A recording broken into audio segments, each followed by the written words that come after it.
நல்லாவே இருந்தாம்பா. அப்படியே என்ன பண்ணுது, கை கால் வராம படுக்க போட்டுருச்சு. ஒரே 1 மணி நேரத்தில படுக்க போட்டுருச்சு. படுக்க போட்டு ஏதோ ஒரு உருவம் வந்து நின்டுச்சு. பொம்மை மாரி வந்து நின்டுச்சு. அப்ப பார்த்ததும் அப்படியே இதாயிடுச்சு. உருவம் தெரியுது. எவ்வளோ பாதிக்கப்பட்டவங்கலாம் பாருங்க, நல்லா ம். கேட்டு பாருங்க. உருவம் தெரியும். சொல்லுவாங்க. வந்து நிக்குது, அதுவும் நிக்குதுலாம் சொல்லுவாங்க. அப்ப அந்த மாரி என்ன பண்ணும், கை கால் வராம ஒரே இடத்துல இது பண்ணுது. இல்லன்னா என்ன பண்ணுவாங்க, எங்கேயாவது ஒண்ணு நடந்து போய் தற்கொலை பண்ணிக்கிற மாரி உள்றவங்க நெறைய பேர் பார்த்துருக்கிறேன். சில பேர் என்ன பண்ணாங்க, நோய் வந்து கொஞ்சம் கொஞ்சமா நோய் வந்து வந்து வந்து சாகுற மாரியும் வராங்க. இதுக்கெல்லாம் வந்து ஏவல் வந்து காரணம் இந்த மாரி மனிதன வந்து அழிக்கிறதுக்கு தான் அந்த ஏவல்.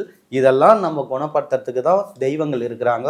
இதெல்லாம் நம்பாம, இதெல்லாம் பயப்படாம, குலதெய்வத்த தைரியமா தன்னம்பிக்கையோட யார் வீட்ல நல்ல குலதெய்வம் விளக்கு கொளுத்தி, நல்ல படையல் போட்டு சந்தோஷப்படுத்தி, நல்ல குடும்பத்தோட போயிட்டு வராங்களோ, இல்ல வீட்ல பூஜை பண்றாங்களோ, வீட நல்ல சுத்தம் வச்சு, அந்த வீட்ல நல்ல மங்களகரமா குடும்ப ஒற்றுமையோட சண்டை சச்சரவும் இல்லாம, அந்த வீட்ல தெய்வத்தன்மை இருந்தா, அவன் பொம்மையானா செய்யட்டும், அவன் காலடி மண்ணனா வைக்கட்டும், அவன் தலை முடியனா கூட எடுத்துன்னு போய் பண்ணட்டும். ஒண்ணுமே வேலை செய்யாது.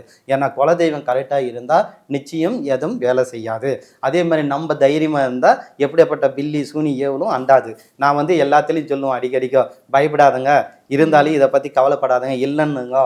எவ்வளவு பில்லி மது, சூனி மதுன்றது நான் விழிப்புணர்வு பண்ணின்னு இருக்கிறேன்.